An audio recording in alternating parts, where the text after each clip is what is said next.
আসসালামু আলাইকুম, সবাই কেমন আছেন? আশা করি সবাই ভালো আছেন। আজকে একটা নতুন শুটকির রেসিপি নিয়ে আসলাম। চলুন শুরু করা যাক। প্রথমেই একটা কড়াই নিয়ে নিচ্ছি। দিয়ে দিচ্ছি 15টা রসুনের কোয়া, কিছু শুকনো মরিচ এবং অনেকগুলো কাঁচামরিচ দিয়ে ঢাকনা দিয়ে ঢেকে দিতে হবে। পুরোপুরি পানি শুকিয়ে যাওয়া না পর্যন্ত এটা সিদ্ধ করতে হবে। এখানে নিয়ে নিচ্ছি শুটকি। এই শুটকিটাকে বলা হয় চ্যাপা শুটকি।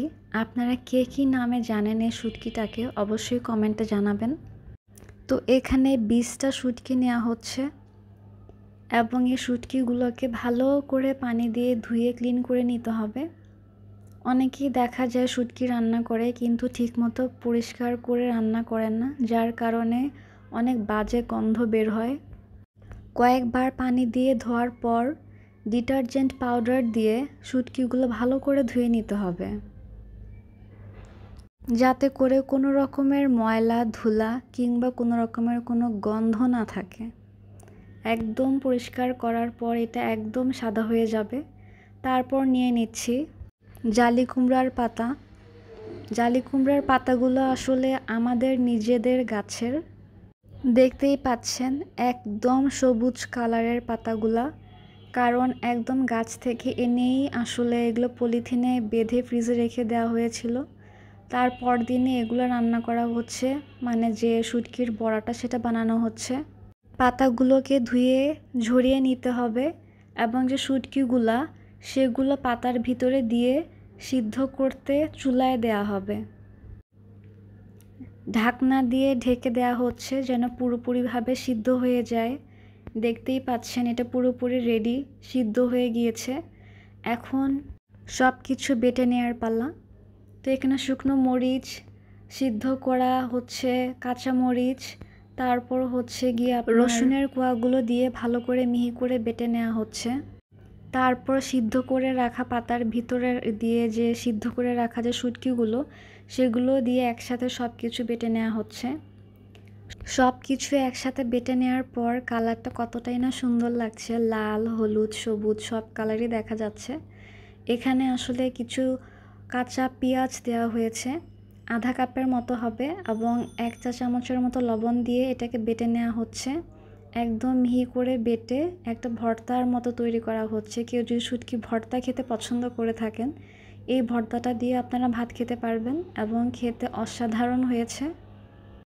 কালারটা দেখেই আপনারা বুঝতে পারছেন যে আসলে এই ভর্তাটা কতটা মজা হয়েছে। যারা শুটকি লাভার তারা অবশ্যই দেখে বুঝতে পেরেছেন।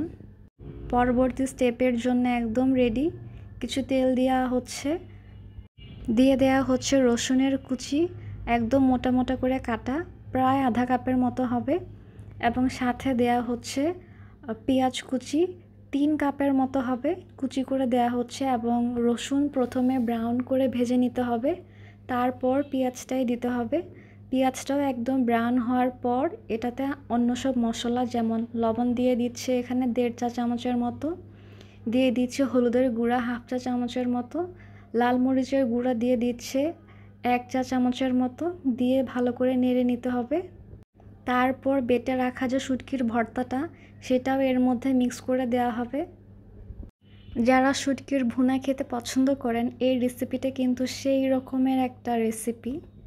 অবশ্যই ট্রাই করে দেখবেন বাসায়, যে এটার টেস্ট আসলে কতটা মজার, না খেলে আসলে বুঝতে পারবেন না। তবে আসলে ভিডিওতে যেভাবে দেখা যাচ্ছে আই থিঙ্ক যারা শুটকি লাভার তারা অবশ্যই বুঝতে পারছেন যে আসলে এটা দেখতেই আসলে কতটা লোভনীয় লাগছে। শুটকি ভুনাটা একদম রেডি শুটকির বড়া বানানোর জন্য। চলে যাচ্ছি পরবর্তী স্টেপে। এখানে আমরা জালি কুমড়ার পাতাগুলোকে নিয়ে নিচ্ছি।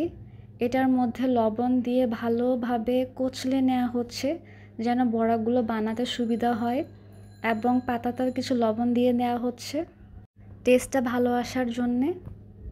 যারা শুটকি পছন্দ করে তারা কিন্তু অবশ্যই এটা ট্রাই করবেন। শুটকির বড়া খেতে অনেকেই পছন্দ করে কিন্তু কেউ বানাতে চায় না। এই শুটকির বড়ার রেসিপিটা কিন্তু অনেক টাইম কনজিউমিং, তাই অনেকেই বানাতে চায় না। এত ঝামেলা করে কেউ খেতে চায় না। অন্যজন যদি বানিয়ে দেয় তাহলে খায়, আদারওয়াইজ কেউ খাবে না।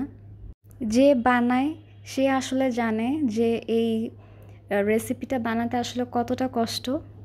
মজার মজার খাবার খেতে চাইলে এতটুকু কষ্ট আসলে করতেই হবে। এতটুকু কষ্ট করে যারা খাবার খেতে চান না এবং বলেন যে এটা বানাতে আসলে অনেক কষ্ট, অনেক সময় দরকার, এত কষ্ট করে খেতে পারবো না, যদি আপনারা কেউ বানিয়ে দেন তাহলে খেতে পারবো, তাহলে আমি বলবো আপনারা সেই খাবার খাওয়াটা বন্ধ করে দিন যেটা আপনারা বানাতে পারেন না কিংবা বানাতে চান না এত ঝামেলার কারণে। এখানে শুটকির বড়াগুলো একদম রেডি হয়ে যাচ্ছে, তাই সাথে সাথে একটা ফ্রাই প্যান বসিয়ে দেওয়া হচ্ছে চুলার মধ্যে, তাতে তেল দেওয়া হচ্ছে এবং এর মধ্যেই ভাজা হবে শুটকির বড়াগুলো। এপিট ওপিট করে হালকা ব্রাউন করার পর উঠিয়ে নেওয়া হবে। অবশ্যই ঢাকনা দিয়ে ঢেকে তারপর এটা রান্না করবেন, তাতে টেস্টটা অনেক ভালো আসে। এক পিঠ হওয়ার পর এটাকে উল্টে দেওয়া হচ্ছে অপর পিঠটা হওয়ার জন্যে। বড়াগুলো ভাজার সময় দারুণ সুন্দর স্মেল আসছিল, অনেক ভালো লাগছিল। আমি জানি যারা শুটকি পছন্দ করেন খেতে তাদের নিশ্চয়ই এই শুটকির বড়া দেখে এখনই মুখে জল এসে গিয়েছে। খুবই লোভনীয় একটা খাবার এটা। তো এগুলো উঠিয়ে নেওয়া হচ্ছে কারণ এগুলো একদম পুরোপুরিভাবে সিদ্ধ হয়ে গিয়েছে। কালারটা কি দারুণ এসেছে, তাই না? আপনারা অবশ্যই ট্রাই করবেন বাসায় এই শুটকির বড়াটা। এই বড়াটা চ্যাপা শুটকি দিয়ে করা হয়েছে, আপনারা চাইলে অন্য কোনো শুটকি দিয়ে করতে পারেন। ইলিশ মাছের শুটকি দিয়েও এই বড়াটা সেই রকম মজার হয়। রেসিপিটা যদি আপনাদের পছন্দ হয়ে থাকে অবশ্যই আমার চ্যানেলটা সাবস্ক্রাইব করবেন এবং ভিডিওটা বেশি বেশি করে শেয়ার করে দিবেন। আপনাদের সবাইকে ধন্যবাদ, ভালো থাকবেন। আবারও নিয়ে আসবো অন্য কোনো রেসিপি নিয়ে কিংবা অন্য কোনো টপিকের ভিডিও নিয়ে। ভালো থাকবেন সবাই, আল্লাহ হাফেজ।